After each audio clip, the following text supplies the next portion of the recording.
Alright, here we have our brakes. There's a lot of parts here. I'm going to explain everything, don't worry.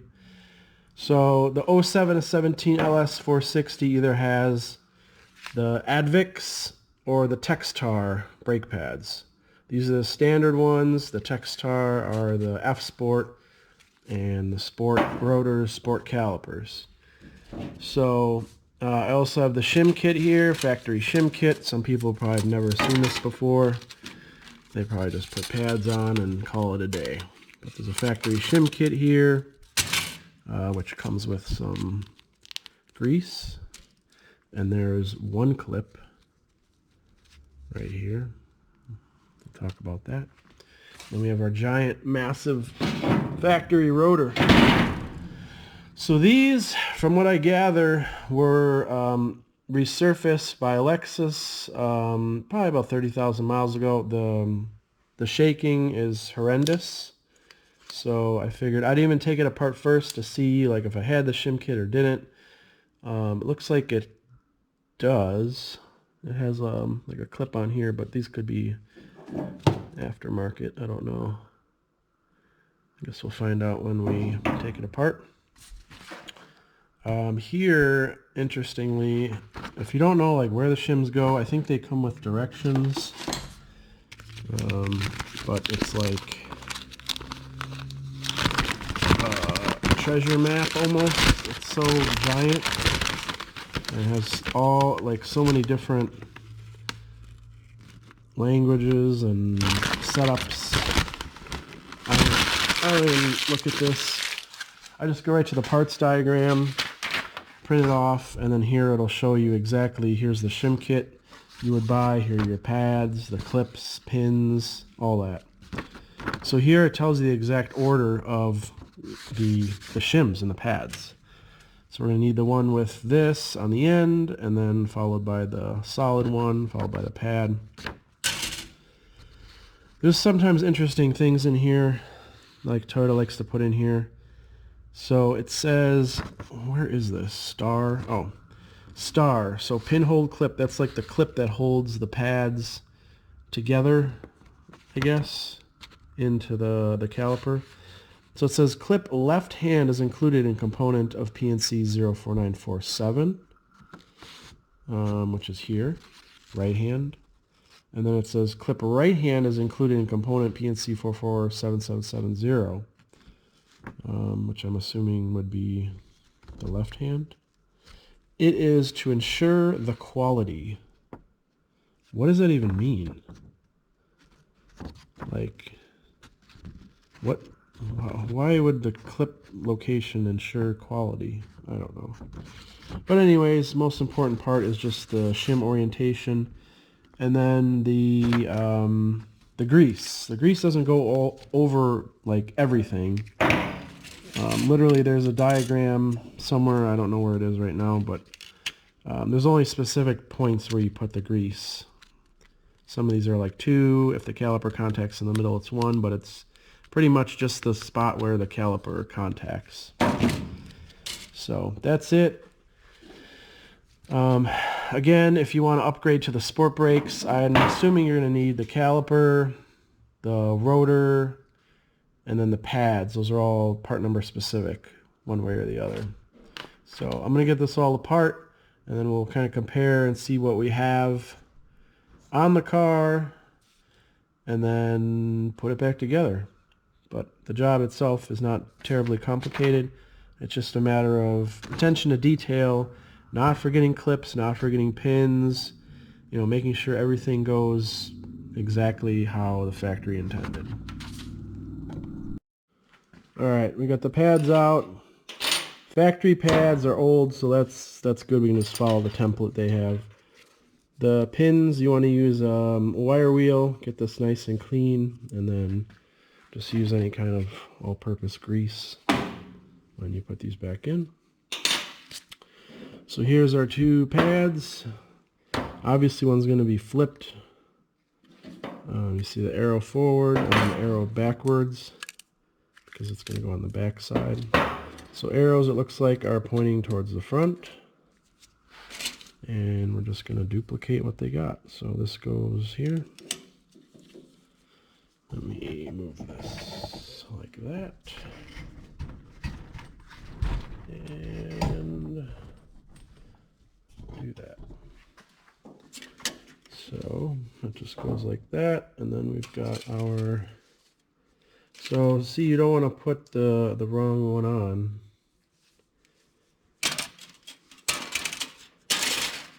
That's the other side. This side is the correct way.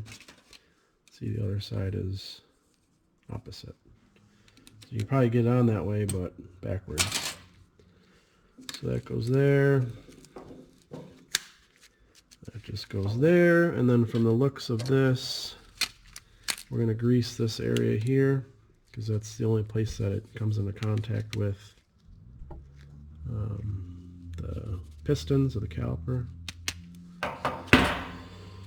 And we don't want to forget these little clips here.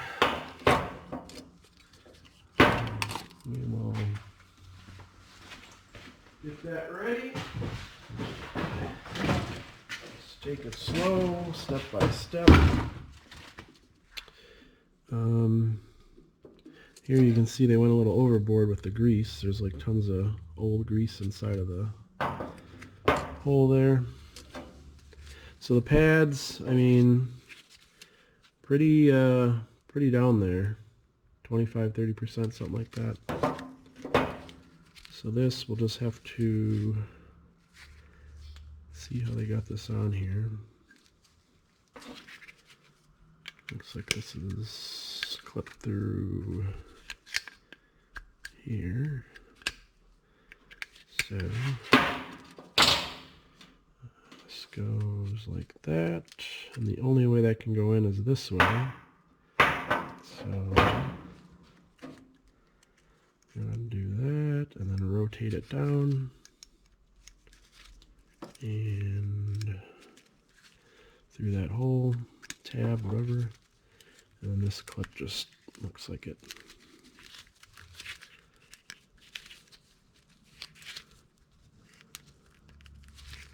Easier said than done. Oh, over the top. You just slide it over the top like that. Okay. So that's one. Now we're done with this. The single clip is for the brake pad wear sensor that holds that in. So either keep your old one, or the new one comes in the Shim kit. So we're done with this one. And we're going to put that there. Okay, same with the rear. The rear, or the inboard side. So we're going to line up the arrows. That's good. In the flat shims, it doesn't seem like there's any directional difference for left and right. So that'll go there. That'll go on top. I don't need this anymore.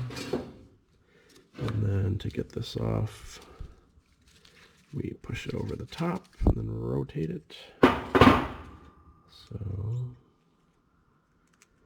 get that like so.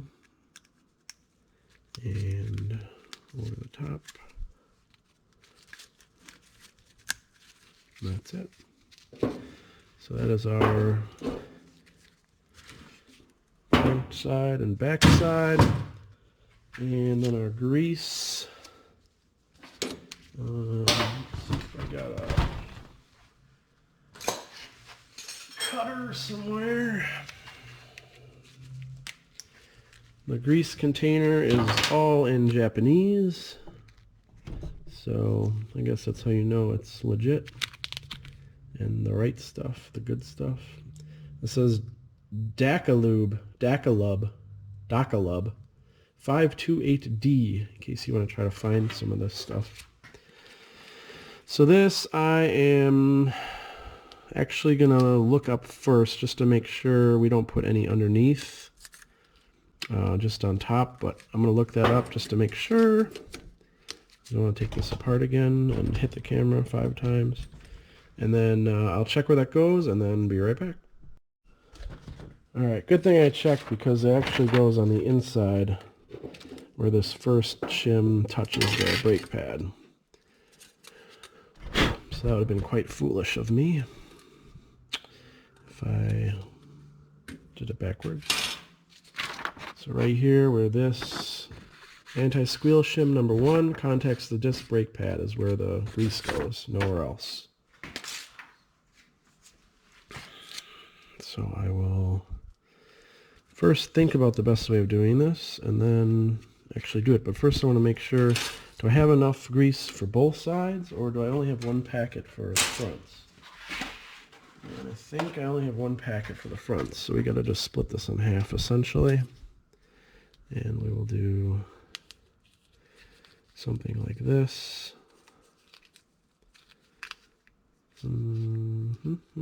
Should be plenty.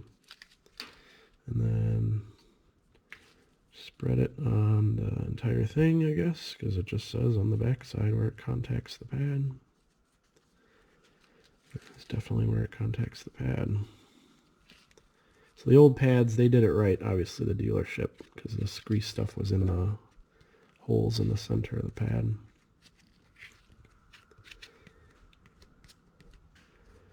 Good to know dealerships are doing it correctly. Alright, so that is going to stick it to the pad and then stop any noises, I guess. Yeah, so same for this one. I don't think we're going to have enough grease for both sides though. Luckily I have extra.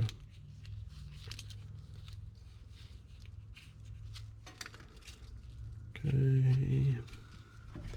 Yeah, this is only enough for one side, so they shorted me a packet for sure. Damn it, Toyota.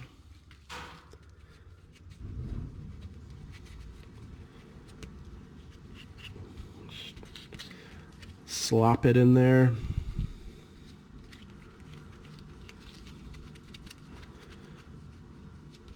Probably doesn't need to be the whole thing. I don't know. They just said put in the whole thing, so that's what I'm doing.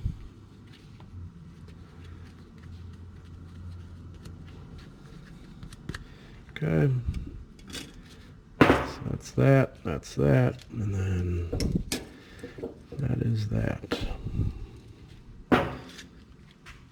Now, the Pistons, these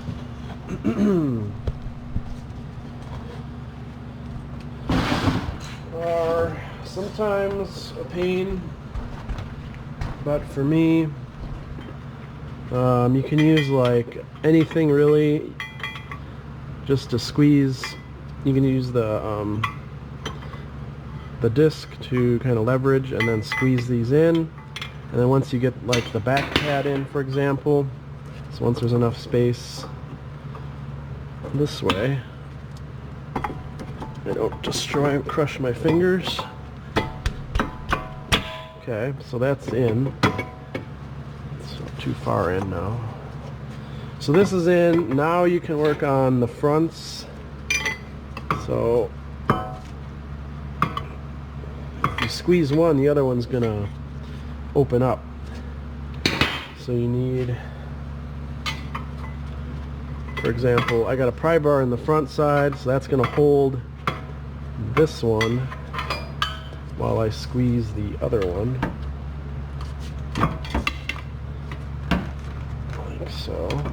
At least get enough space in there so I can fit my 1/2-inch extension. So now with the extension up here holding the top one, I can then use the pry bar on the lower one and then fully compress that one. Makes sense? Alright, so now we've got both of them pretty compressed. I don't know if this is going to fit in there or not. We shall see.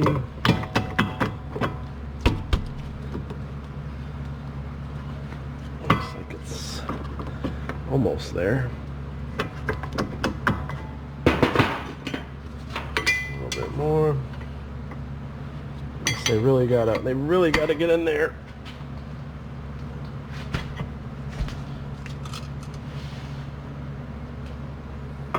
Okay, pistons are flush with the caliper body, and that should give us plenty of room to slide the pad in, like so. Alright, so you're almost there. Now you don't want to forget your clip here once your pins go in. This bottom clip, which goes in here, and then your brake pad sensor, and then that gets clipped around that. I think that goes in this back one here. Lexus or Toyota. Look at this. So the wear pad sensor actually has a little socket on top, a rubber socket that just doubles as a dust boot for the bleeder. So that's pretty cool. Little touches by Toyota over the years that they're kind of learning how to improve things. So yeah, I will reference my pictures I took earlier on how to get this bottom clip in, the exact orientation of it. It's something like, I don't know, I don't really remember. Something like this, or it's flipped around on the inside. I think it's like that. And that kind of holds these pads together like so. And then the pins I'll grease, put them in, and then that's it, we're done. We'll move on to the rear. I'll do the other front one off video. Alright, so same story in the rear. Notice that only the passenger side has the wear sensors in the back and the front. The driver's side does not have the sensors. So keep that in mind. I have to first remove the pin.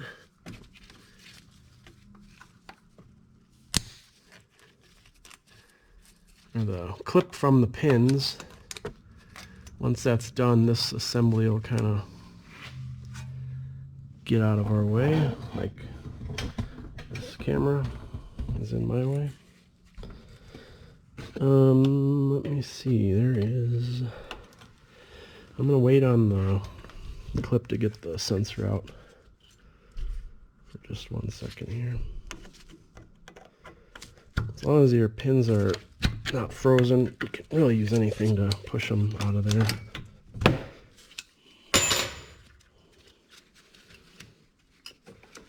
This top one's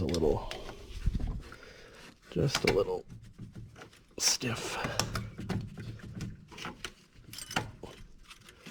Okay, looks like that'll just fall out on its own.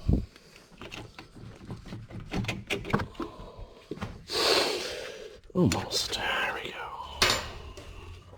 Alright, now we have a better standby.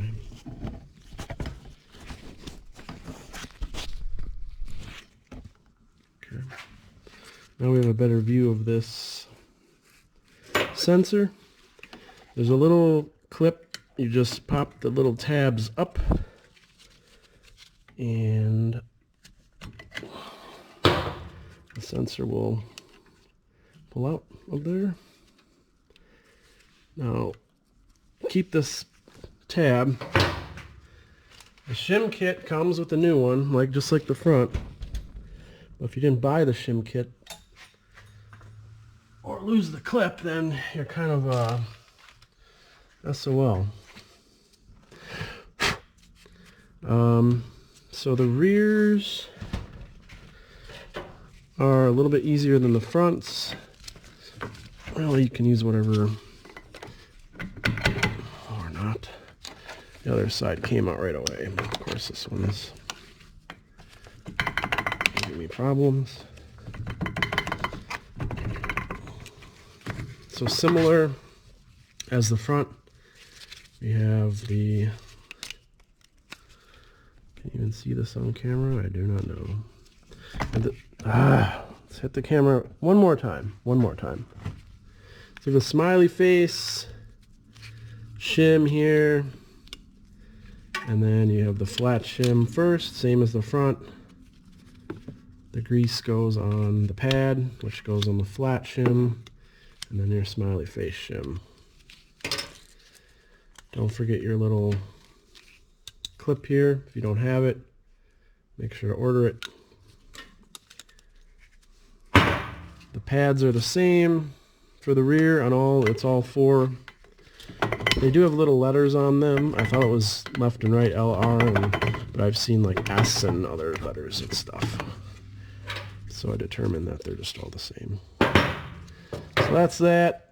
The bolts on the back are 17 millimeter, not 19 millimeter like the front. And then same concept with the pistons. Just put like a 1/2 inch extension between the rotor and the piston, and then you can easily squeeze it back where it should be. You can stuff a little 1/2 inch extension in there while you work on the other piston. Make sure not to tear the boots or damage the rubber boots. But that should be enough to get our new pads in there. And that's it. I'm going to remove the 2 bolts here that I've already loosened, and then yeah, I'll be right back after that.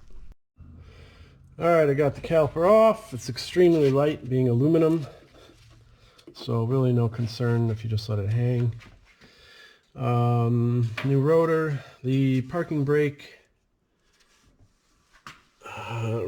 really, you shouldn't have to replace this. I mean, it's not like it gets worn down that often, so maybe 200K, somewhere in there, 250, I don't know. It seems like it lasts life of the car. It's a new rotor on, and then I also noticed you can barely see back there, the sway bar bushing is like deteriorating. Half of it's missing, it's just not there. So keep that on the radar. If we get clunking in the rear, then the LS460 endless part replacement will continue, because that's just how it is. 460 stuff just goes wrong all the time. So new rotor is on. We will put the pads on, same method, and screw the caliper back in. Let me get this screwed in off camera, and then we'll do the pads again. Alright, same kind of thing here. Just like I was saying before, you can put this stuff on the pad itself, if that's any easier, I don't know. Or you just put it on the shim. Make sure to get all parts of the pad. So yeah, up here you'll see like a letter. This one that says Q. This one says 6. No, S. There's other ones, but so we've got our flat one, and then our happy face right here, and then we'll just go ahead and swap over this little pin clip, whatever it is. Probably make noise or something if you don't have it. Toss that. And then our second one, like so.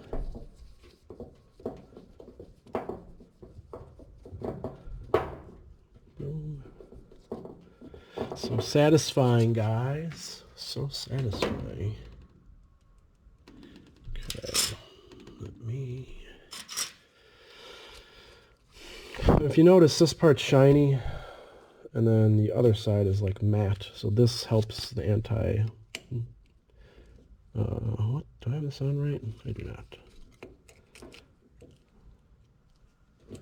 Oh, and this one's actually bent.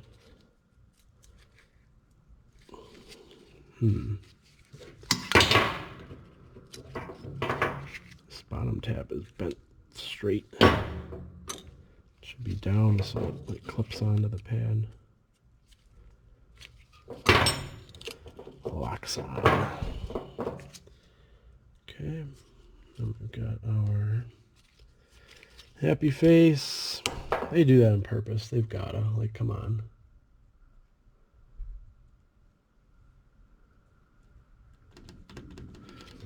Alright. Now this one is on the opposite side. It's very important to get your orientation correct.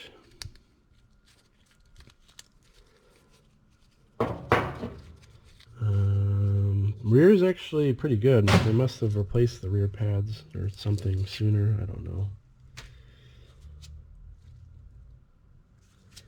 Alright, so we got to make sure this one goes in the back, this one goes in the front, because it will just sit like that, so your clips are going to be pointed forward. It'll sit in there like so. And that's it. All done. Don't forget to put your brake pad sensor back in with the clip. And that's it. I don't know. I got nothing else to say. Thanks for watching. Later.